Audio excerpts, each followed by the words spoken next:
16장 말씀에 기록되어 있는 정말 무궁무진한 하나님의 말씀을 다 나누기에는 턱없이 부족하지만 하나님의 은혜를 생각하면서 함께 말씀을 나누고자 합니다. 로마서의 기록 연대는 AD 57년경입니다. 예수님이 십자가에 달려 돌아가시고 부활 승천하신 지 27년이 흘렀음에도 불구하고 복음에 대한 열정이 꺼지지 않고 더 활활 불화산처럼 불타오르고 있었습니다. 기독교가 쇠퇴해진다고 하지만 그때 타올랐던 복음의 불이 어떻게 보면 꺼진 적이 없습니다. 우리가 식어진 것은 아닐까 싶습니다. J.R. 우드워드라는 신학자는 영국에서의 기독교는 한 2050년이 되면 통계학상으로는 사라지게 될 것이라고 이렇게 봅니다. 지금 아시아의 소아시아 터키 지역에 교회가 없는 것처럼요. 요한계시록의 7교회들은 이제 유적지가 되어서 폐허만 남아버리고 말게 되었던 것처럼 말입니다. 왜냐하면 믿음의 세대가 떠난 이후에 다음 세대에 복음이 전해지지 못했기 때문이기도 하고, 많은 기독교인들이 세상과 타협하여서 복음의 능력을 잃어버렸기 때문이기도 합니다. 그러나 복음 자체가 그 능력을 잃어버린 적은 단 한 번도 없었습니다. 인류의 역사 가운데 하나님의 말씀이 능력을 잃어버린 적은 없다는 말씀입니다. 복음은 지금도 말씀을 받아들이는 자들 속에서 여전히 뜨겁게 역사하고 있습니다.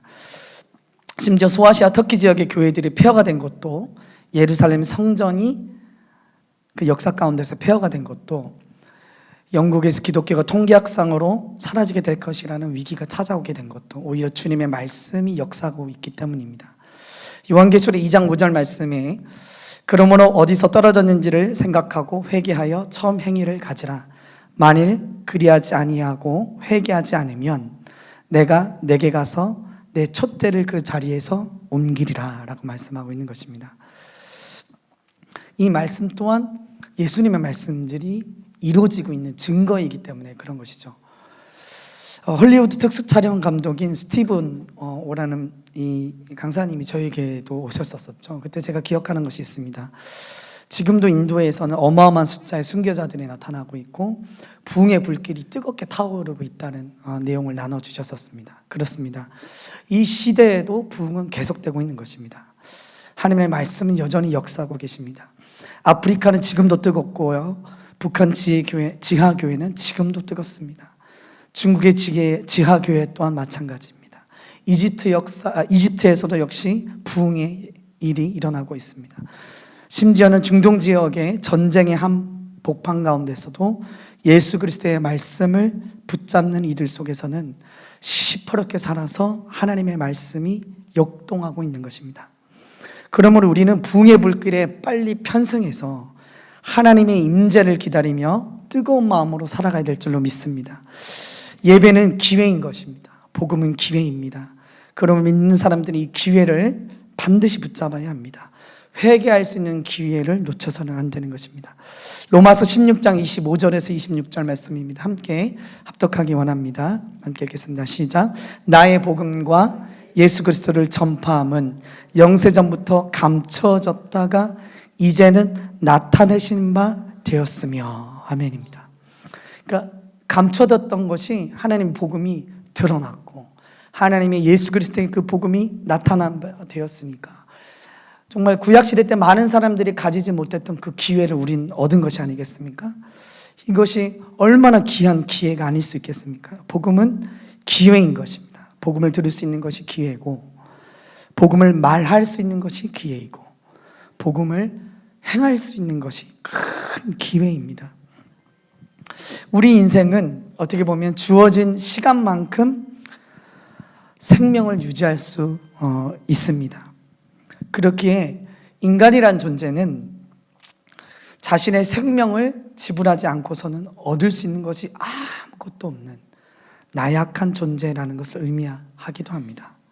그렇기에 그만큼 매 순간 매 순간이 고결한 존재인 것이죠. 너무나도 소중한 삶을 살아가고 있는 것입니다. 밥을 먹는다는 것은요, 어떻게 보면 생각을 해봤는데요, 그냥 무슨 큰 의미가 있을까 이렇게 생각하실지도 모르겠어요. 때로는 음식을 길게 준비했는데 짧게 먹고 그냥 바로 일어나시기도 하지 않습니까? 어떻게 보면 허무하다 싶기도 하고. 근데 가만히 생각을 해봤는데요, 너무나도 순간은 짧지만 그 순간이 참 소중하다는 생각을 하게 되었습니다. 왜냐하면 그 밥을 먹으면 생명을 유지할 수 있는 힘을 얻게 되잖아요. 그러니까 짧은 순간이지만 그 순간이 너무나도 귀한 시간이고, 그리고 배를 타고 배가 이렇게 갈 때도 키를 조정하는 시간, 삶의 방향을 바꾸는 시간이 짧지만 올바른 방향을 잡으면 바르게 갈 수 있지 않습니까?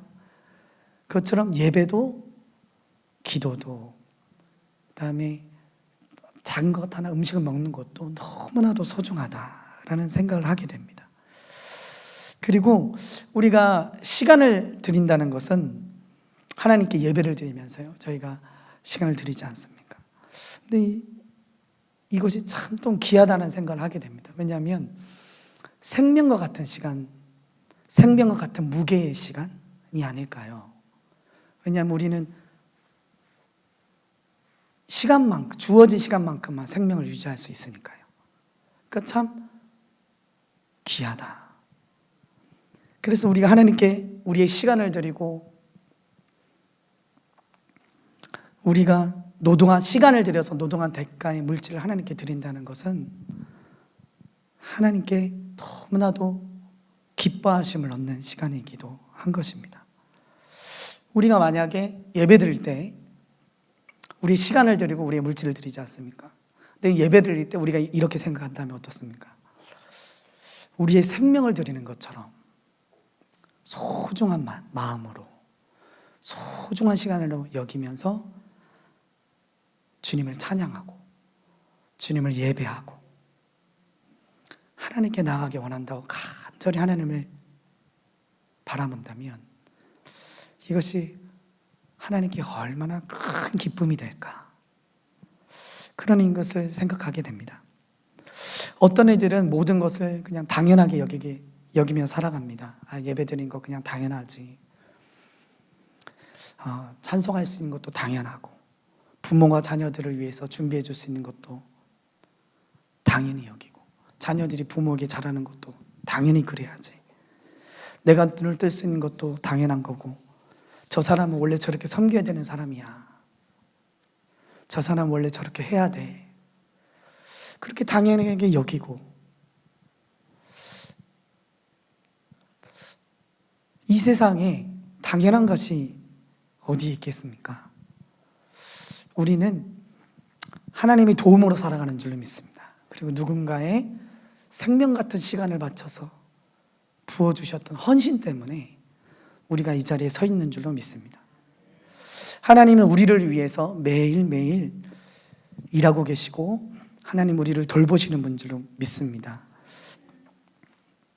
하나님은 쉬어보신 적이 없으신 분이시고요, 말씀의 능력을 잃어버린 적도 없으신 분이신 줄로 믿습니다. 다만 우리가 어리석고 우둔하여서 하나님이 일하고 계셔도 일하심을 보지 못하거나 하나님이 일해 주셨음에도 불구하고 당연하다고 여기면서 감사치 아니하고 하나님께 돌려드리는 영광을 우리가 취한 것뿐일지 아닐지 싶습니다. 추수감사절 예배를 준 토요일 아침이었습니다. 추수감사절 이번에 저희가 드리지 않았습니까? 그래서 추수감사절 감사절 예배 주보용지를 사러 이제 I-10 도로를 타고서 마델이라는 기독교 서점에 가려고 이제 준비를 하고 있었습니다. 자동차 키를 집으려고 이제 서랍을 열었는데 눈앞에 이제 그 캐시가 보이더라고요. 그래서 근데 이제 제가 캐시를 잘 들고 다니지는 않으려고 하기도 하는데요. 핸드폰으로 이제 애플페이로 이제 결제를 하면 되니까요. 근데 그날따라 그렇게 가져가고 싶더라고요. 그러면서 이제 홈리스들을 만나면 캐시가 있어야 되니까 한번 가져가자 이런 마음으로 짚고 나왔습니다. 근데 이제 그 주보용지를 사려고 이제 기독교 서점에 들어갔죠.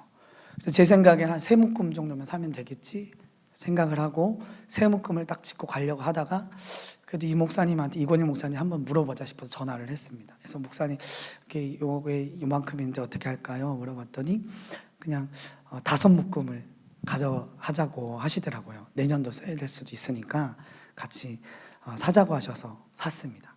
그리고 나서 계산대로 갔습니다. 그리고 나서 이제 물어봤습니다.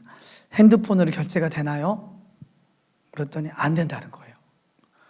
그래서 이제 얼마나 들어요? 이제 가격도 모르고 이제 주머니에 손을 넣었다가 마침 캐시가 있으니까 이제 세기 시작했습니다. 근데 33불 몇십 센트라고 하는 거예요. 근데 제 주머니에 얼마가 있었을까요? 34불. 네, 딩동댕입니다. 맞습니다. 34불이 딱 있는 거예요. 그런데 저보다 직원이 더 깜짝 놀라는 거예요. 일단 와 감사하다, 다행이다, 이제 안단심을 쉬고 있었는데 직원이 깜짝 놀라면서 이렇게 얘기를 하더라고요. 어제도 당신과 같은 손님이 있었습니다. 카드 결제가 안 돼서 그 피지컬 카드가 있어야 될 그게 없어서 갑자기 주머니에 줬는데 그만큼의 돈이 딱 있었다는 거예요. 그러면서 그러더라고요. 하나님이 아셨네요. 저한테 설명을 해주고 알려주더라고요. 그래서 너무 감사했고, 그러면서 제가 생각을 했습니다. 이 캐시가 열흘 전에 있었거든요. 그 자리에 제가 이렇게 넣어놨었거든요. 그러면서 이제 묵상을 하면서 하나님은 열흘 전에 세 묶음이 아니라 5묶음, 이 목사님이 원하던 5묶음 또 아셨나? 그리고 얼마라는 걸 아셨나?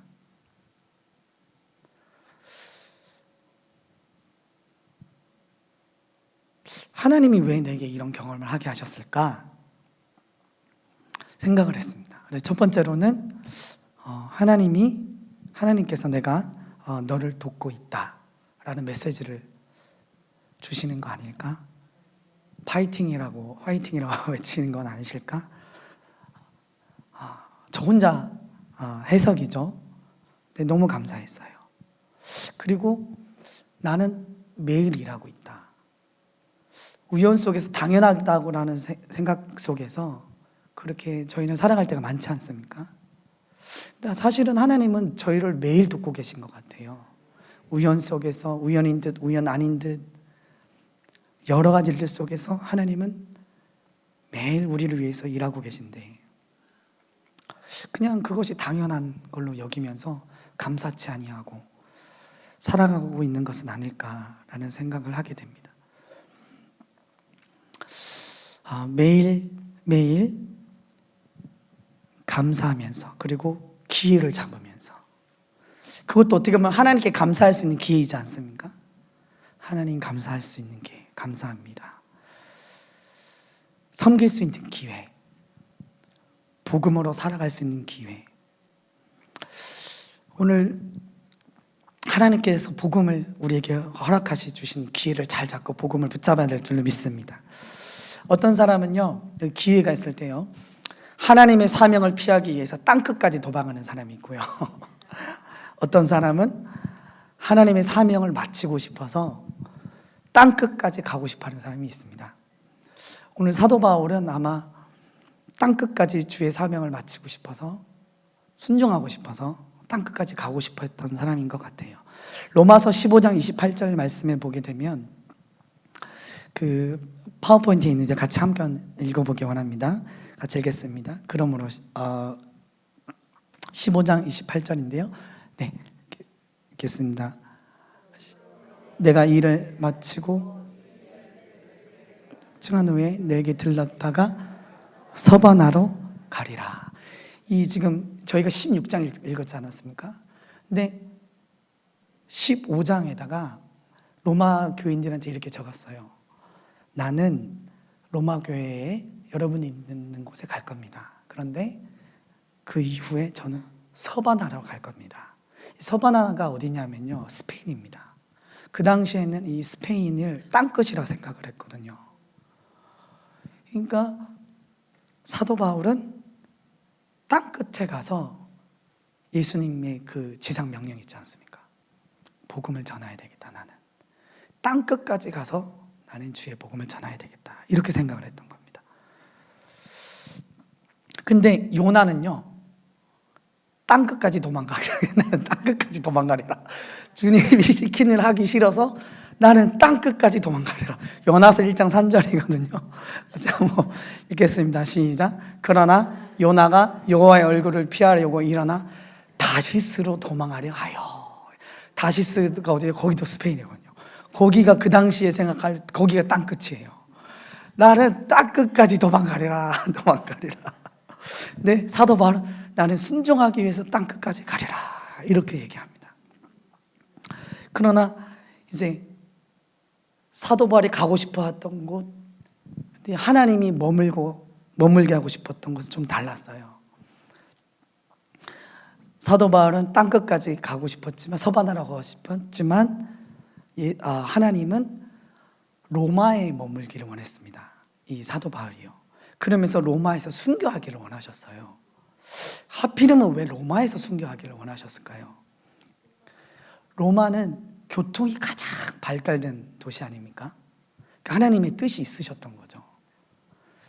그 로마 사도 바울이 순교했다고 알려진 곳이 있는데, 그것은 로마 시대에 항구가 있었던 이제 트레폰타라는 곳입니다. 그 항구가 있었던 오스티아라는 곳으로 가는 길목에 그 트레폰타라는 곳이 있습니다. 폰타나라는 곳이 있습니다. 그곳에서 순교를 해서 성도들의 가슴에 불을 지르고, 이 소식을 로마 그의 도로를 따라서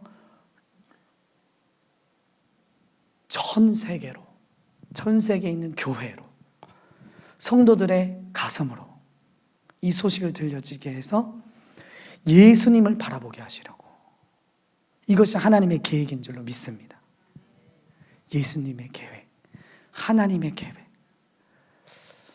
우리의 생각과 우리의 계획이 아니라 하나님의 계획대로 우리의 삶이 되어야 될 줄로 믿습니다. 그래서 우리는 어떤 사람이 되어야 마땅하겠습니까? 주님의 말씀에 순종할 수 있기를 간절히 소망하는 사람이 되기를 원합니다. 정말 하나님은 손해보는 분이 아니신 것 같아요. 우리의 삶의 마지막 순간까지도 복음을 위한 재료로 우리를 사용하기를 원하신 줄로 믿습니다. 우리 교회에는 두 종류의 사람이 있는 거 아시죠? 네, 금요철회가 있는 줄 모르는 사람하고 금요철회에 오는 사람이 있습니다. 그리고 우리 교회 말고요, 다른 교회에는 휴스턴도 말고 한국 교회에만 있대요. 근데 네 부류의 사람이 있대요. 첫 번째, 시킬까봐 미리 도망가는 사람. 요나보다 한 단계 높은 사람입니다. 하나님의 마음을 알고 파악을 하고, 교회에 이런 일이 필요하겠다 파악을 하고, 시킬까봐 미리 도망가는 사람. 요나보다 한 단계 높은 사람이죠. 두 번째, 요나 같은 사람. 주님이 시켜도 안 하는 사람. 셋째, 주님이 시킬 때 하는 사람. 넷째, 안 시켰는데 교회의 필요를 알고 주님의 마음을 알고 하나님이 걱정돼서 교회의 형편을 살피는 사람. 그래서 자원해서 교회의 필요를 채우는 사람입니다. 우리 성도님 한번 같이 고백해 보실까요? 나는 어떤 사람입니까? 그리고 한번 믿음으로 한번 고백하기 원합니다. 주님의 형편을 걱정하는 사람입니다. 고백하겠습니다. 주님의 형편을 걱정하는 사람입니다. 이런 교회 형편을 걱정하는 사람으로, 믿음의 사람으로 그렇게 나아가기를 원합니다. 로마서 16장 26절 말씀입니다. 같이 로마서 16장 26절 말씀인데요, 같이 합독하겠습니다. 시작. 이제는 나타나신 바 되었으며 영원하신 하나님의 명을 따라 선지자들의 글로 말미암아 모든 민족이 믿어 순종하게 하시려고 알게 하신 바 그 신비의 계시를 따라 된 것이니 이 복음으로 너희를 능히 경고하게 하실. 아멘입니다. 성경에 보니까 이 복음을 왜 주셨냐는 거예요. 근데 믿어서 뭐 하게 하시려고요? 순종하게 하시려고. 믿어서 순종하게 하시려고 감추었던 복음을 꺼내셨고 예수 그리스도 전파함을 계시하셔서 이 복음을 우리에게 주셨다는 것입니다. 그래서 우리는 이 놀라운 복음을 순종하며 살아가야 될 줄로 믿습니다. 이것이 우리의 정말 삶의 중요한 목표가 되어야 될 줄로 믿습니다. 그래서 선교지도 땅끝이지만 이렇게 주먹을 한번 접으시겠어요? 죄송해요. 그 다음에 여기다가 손가락을 이렇게 한번 얹어보세요. 이렇게 얹으시면은 여기 그 지구고요. 여기가 우리가 서 있는 곳입니다. 근데 여기서 뺑그르르 돌면은 어디죠? 서 있는 곳으로 오시는 거예요. 그러면 한편으로는 우리가 서 있는 곳도 어디죠? 땅끝이에요. 땅끝. 우리가 서 있는 이 자리도 땅끝. 하나님이 부르셔서 소명을 주신 곳도 땅끝. 우리가 내게 붙여진 사람들을 위해서 내게 보내준 자녀들, 하나님이 소속되게 해주신 공동체, 나를 보내신 곳, 이곳에서 주님을 맞이할 수 있어야 될 줄로 믿습니다. 오늘 요한계시록에 대해서 새벽예배 말씀에도 이렇게 전해주시고 감사에 대한 말씀도 전해주시고 월요일부터 이번 주 한 주간 이제 계속 은혜를 많이 받고 있는데요. 요한계시록은 그 시한부 종말론자들은 요한계시를 풀이하면서 현실을 놓아버리게 만들잖아요. 끝이다. 그래서 가족을 놓아버리고 심판이 가까웠다. 급하다. 사비단체 안으로 들어오게 해서 그들만의 세상을 만들게 합니다. 종말이 가까우면 가까울수록 현실을 놓아버리게 만드는 것이죠. 그러나 예수님은 끝까지 그 현실을 살아내라고 말씀하시는 줄로 믿습니다. 종말이 임박했으니 현실을 살아내라. 종말이 임박했으니 부르신 그곳에서 하나님의 나라를 보여줘라. 예수를 믿지 않는 사람들에게 하나님의 나라를 보여줘라. 그렇게 당부하고 계신 줄로 믿습니다. 하나님의 진노가 있으니 가족들 곁에서 끝까지 남아야 되는 것이죠. 자녀 곁에서 끝까지 예수님을 보여줘야 되는 것이죠. 설령 가족들 앞에서 사도 바울처럼 순교한다고 할지라도 그들에게 예수가 생명이라는 메시지를 보여줘야 되는 것입니다. 그것을 보고서 예수님을 받아들일 수 있는 울림의 메시지가 되어서 살아가라고 말씀하고 계신 줄로 믿습니다. 로마서 16장 말씀에 보게 되면 계속 이제 이름들이 언급됩니다. 갱그리아 교회 일꾼으로 있는 우리 자매 베베, 사도 바울의 보호자였습니다. 그래서 3절과 4절 브리스가 아울갈라는 사도 바울의 목숨을 위해 자신들에도 목까지도 내놓았던 사람들입니다. 이렇게 이제 말씀해 주고 있습니다. 13절에서는 루포에 대해서 말하고요. 그의 어머니는 곧 나의 어머니입니다. 그 구레네 시몬의 그 자녀들이죠. 그 억지로 십자가를 졌다가 그것이 계기가 되어서 예수님을 만나게 되어서 이 사도 바울을 돌보는 사람들, 그 다음에 믿음의 사람들, 그런 후손들, 믿음의 가문들이 세워지게 됩니다. 이처럼 우리는 오늘 말씀을 로마서 16장에 있는 말씀을 기억하면서 사도 바울만 기억할까요? 예수님도 기억하시는 줄로 믿습니다.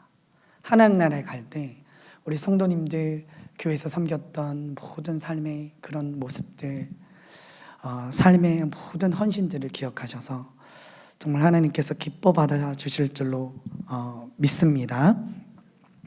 히브리서 6장 10절 말씀 같이 보도록 하겠습니다. 하나님은 불의하지 아니하사 너희 행위와 그의 이름을 위하여 나타낸 사랑으로 이미 성도를 섬기는 것과 이제도 섬기고 있는 것을 잊어버리지 아니하시느니라. 고린도전서 15장 58절 말씀입니다. 그러므로 내 사랑하는 형제들아 견실하며 흔들리지 말고 항상 주의 일에 더욱 힘쓰는 자들이 되라. 이는 너희 수고가 주 안에서 헛되지 않은 줄 알미라. 말씀을 이제 마치고자 합니다.